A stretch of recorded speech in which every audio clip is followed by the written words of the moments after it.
Hello बच्चों, आइए प्रश्न देखते हैं। शशक में ऑक्सीजन जनित रक्त कहाँ से कहाँ की ओर प्रवाहित होता है? पहला विकल्प है आलिंद संकुचन के दौरान बाएं आलिंद से बाएं नीले की ओर। दूसरा है नीले संकुचन के दौरान बाएं आलिंद से बाएं दाएं नीले की ओर। तीसरा विकल्प है नीले संकुचन के दौरान दाएं नीले से महाधमनी की ओर। और चौथा विकल्प है आलिंद संकुचन के दौरान पल्मोनरी शिरा से बाएं आलिंद की ओर। तो देखो, शशक जो कि एक स्तनधारी होता है, उसमें ऑक्सीजन जनित जो रक्त है वो कहाँ से कहाँ प्रवाहित होगा, हमें ये बताना है। तो देखो, अगर हम इसकी मुख्य अवधारणा के बारे में बात करें तो हम देखते हैं कि शशक जिसमें 4 कक्षीय हृदय पाया जाता है, 4 कक्षीय हृदय होता है। ऊपर की जो 2 कक्ष होते हैं उन्हें आलिंद बोला जाता है और नीचे के जो 2 कक्ष होते हैं उन्हें निलय कहा जाता है। तो देखो, ऊपर के 2 कक्ष जो हैं वो नीचे के कक्ष की तुलना में छोटे होते हैं। तो ये 4 कक्षीय हृदय पाया जाता है किसमें? शशक में। ये है दायां व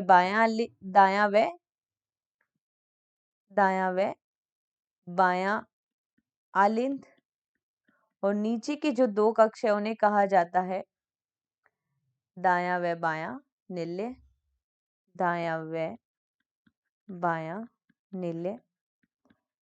हम देखते हैं कि पश्च महाशिरा से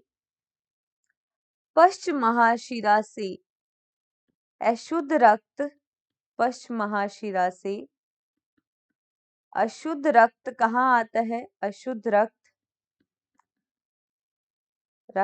दाएं आलिंद में आता है, जो कि ऑक्सीजन विहीन होता है।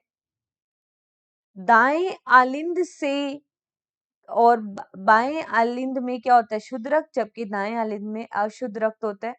अब इस आलिंद में संकुचन होगा तो वो आलिंद में संकुचन के दौरान जो रक्त है वो आलिंद से निलय में जाएगा।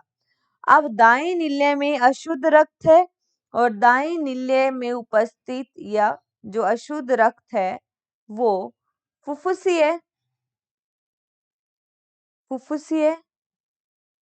धमनी के द्वारा कहाँ जाएगा? फेफड़ों में जाएगा।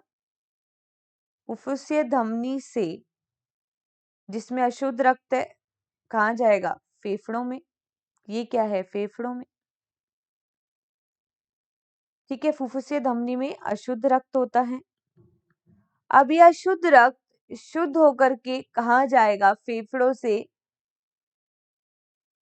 बाएं आलिंद में जाएगा। फेफड़ों से कहाँ जाएगा? बाएं आलिंद में। इसको क्या कहते हैं? फुफ्फुसीय शिरा, जो कि बाएं आलिंद में शुद्ध रक्त को लेके जाती है। ये कैसा रक्त है? इसमें शुद्ध रक्त। यहां से शुद्ध रक्त जो है बाएं आलिंद में जैसे ही संकुचन होगा, बाएं आलिंद में संकुचन होने से शुद्ध रक्त बाएं नीले में आ जाएगा, बाएं नीले में आएगा। ठीक है, तो हम देखते हैं इस प्रश्न के विकल्प। पहले विकल्प में बोला है और ये जो शुद्ध रक्त है ये ऑक्सीजन जनित होगा। शुद्ध रक्त कैसा होता है? शुद्ध रक्त ऑक्सीजन जनित रक्त, क्योंकि उसमें ऑक्सीजन अधिक मात्रा में है। ऑक्सीजन जनित रक्त। तो देखो, आलिंद में जैसे ही संकुचन होगा तो बाएं आलिंद से बाएं नीलिया में क्या जाएगा? शुद्ध रक्त या ऑक्सीजन जनित रक्त। तो ये बिल्कुल सही बात है।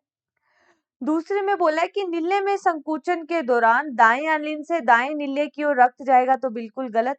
जैसे ही नीले में संकुचन होगा, दाएं नीले में संकुचन होगा तो रक्त फुफ्फुसीय धमनी में जाएगा, जबकि बाएं नीले में संकुचन होगा तो रक्त महाधमनी में जाएगा।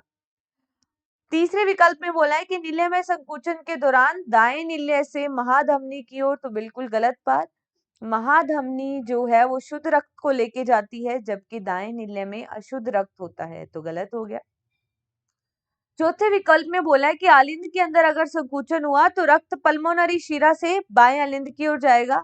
तो देखो पल्मोनरी शिरा या फुफ्फुसीय शिरा से रक्त बाएं आलिंद की ओर आ रहा है, परंतु जब आलिंद में संकुचन होगा तो रक्त निल्य में आएगा, तो ये बात गलत होगी। तो इस प्रश्न का जो सही विकल्प है वो केवल पहला है, ए। आशा करते हैं आपको इस प्रश्न का उत्तर समझ में आया होगा। धन्यवाद।